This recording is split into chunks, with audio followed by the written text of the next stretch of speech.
You, John Fitzgerald Kennedy, do solemnly swear. I, John Fitzgerald Kennedy, do solemnly swear. That you will faithfully execute the office of President of the United States. That I will faithfully execute the office of President of the United States. And will, to the best of your ability. And will, to the best of my ability. Preserve, protect, and defend the Constitution of the United States. Preserve, protect, and defend the Constitution of the United States. So help you God. So help me God.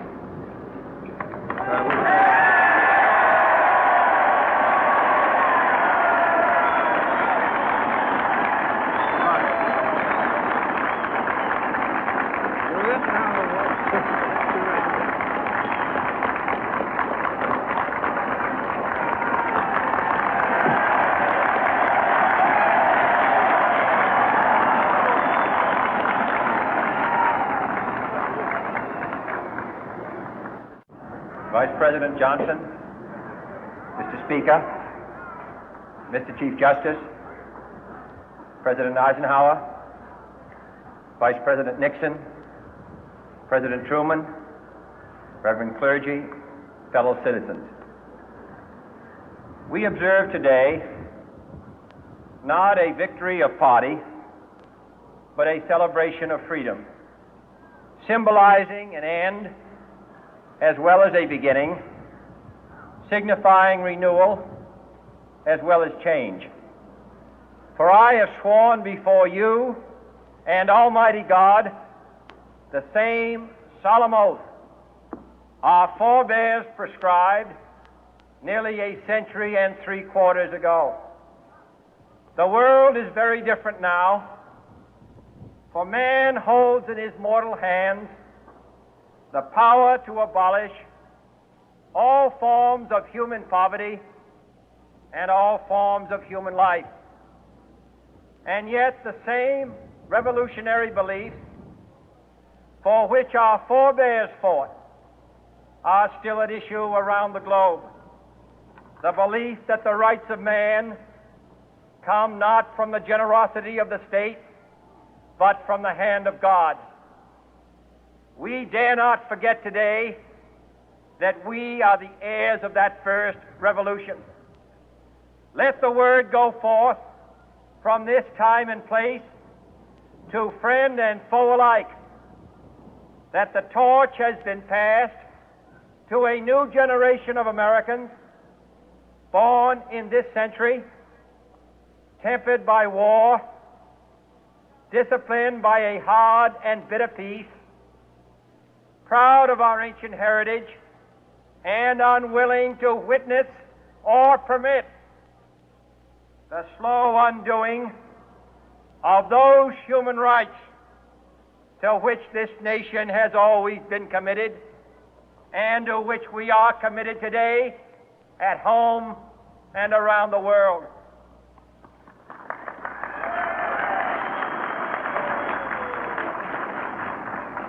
Let every nation know, whether it wishes us well or ill, that we shall pay any price, bear any burden, meet any hardship, support any friend, oppose any foe to assure the survival and the success of liberty.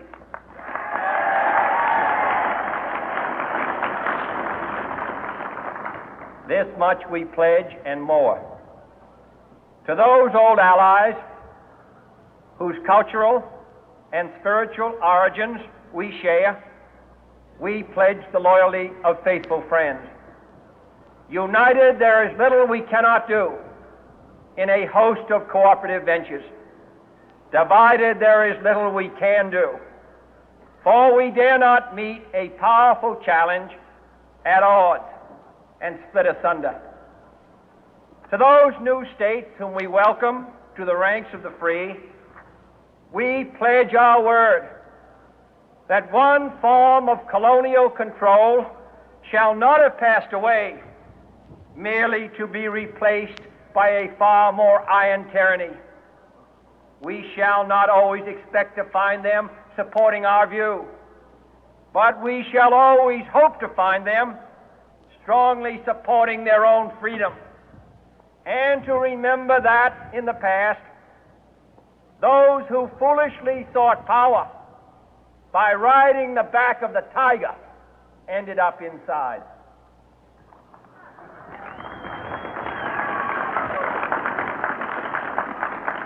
To those people in the huts and villages of half the globe struggling to break the bonds of mass misery, we pledge our best efforts to help them help themselves for whatever period is required, not because the communists may be doing it, not because we seek their votes, but because it is right. If a free society cannot help the many who are poor, it cannot save the few who are rich.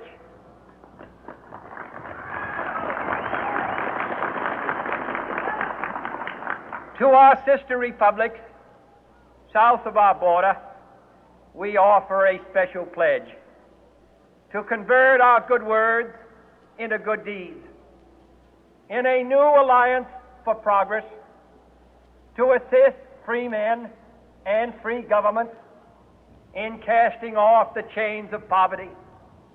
But this peaceful revolution of hope cannot become the prey of hostile powers.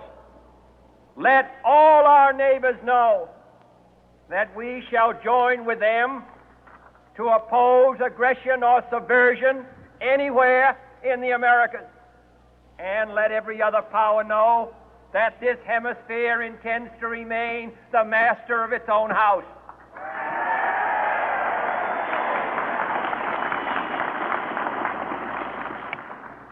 To that World Assembly of Sovereign States, the United Nations, our last best hope, in an age where the instruments of war have far outpaced the instruments of peace, we renew our pledge of support to prevent it from becoming merely a forum for invective, to strengthen its shield of the new and the weak, and to enlarge the area in which its writ may run. Finally, to those nations who would make themselves our adversary, we offer not a pledge, but a request that both sides begin anew the quest for peace. Before the dark powers of destruction, unleashed by science, engulf all humanity in planned or accidental self-destruction, we dare not tempt them with weakness, for only when our arms are sufficient beyond doubt can we be certain beyond doubt that they will never be employed. But neither can two great and powerful groups of nations take comfort from our present course, both sides overburdened by the cost of modern weapons, both rightly alarmed by the steady spread of the deadly atom, yet both racing to alter that uncertain balance of terror that stays the hand of mankind's final war. So let us begin anew, remembering on both sides that civility is not a sign of weakness, and sincerity is always subject to proof. Let us never negotiate out of fear, but let us never fear to negotiate.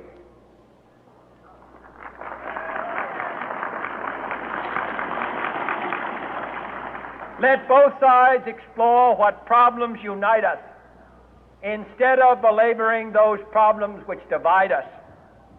Let both sides, for the first time, formulate serious and precise proposals for the inspection and control of arms, and bring the absolute power to destroy other nations under the absolute control of all nations.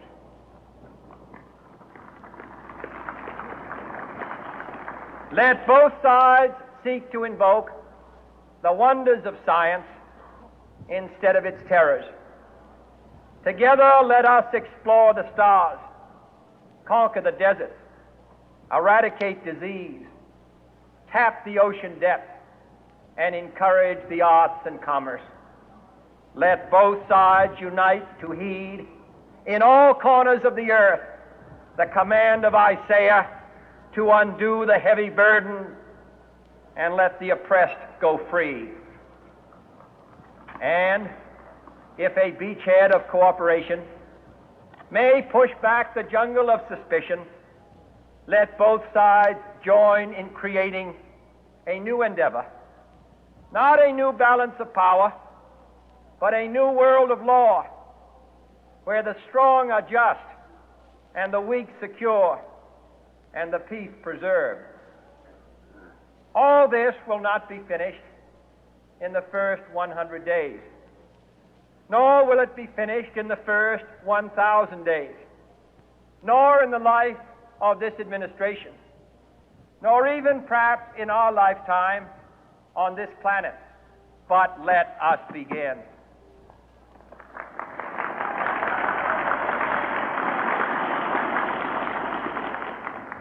In your hands, my fellow citizens, more than mine, will rest the final success or failure of our course.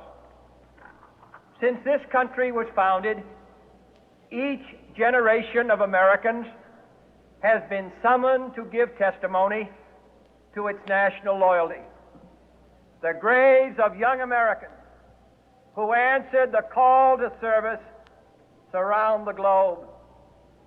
Now the trumpet summons us again, not as a call to bear arms, though arms we need, not as a call to battle, though in battle we are, but a call to bear the burden of a long twilight struggle, year in and year out, rejoicing in hope, patient in tribulation, a struggle against the common enemies of man, tyranny, poverty, disease, and war itself.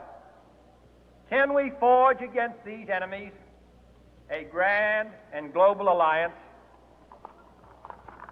north and south, east and west, that can assure a more fruitful life for all mankind?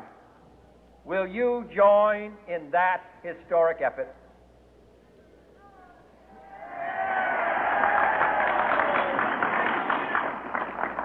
In the long history of the world, only a few generations have been granted the role of defending freedom in its hour of maximum danger. I do not shrink from this responsibility. I welcome it.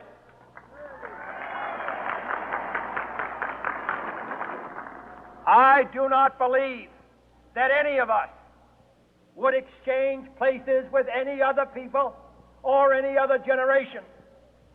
The energy, the faith, the devotion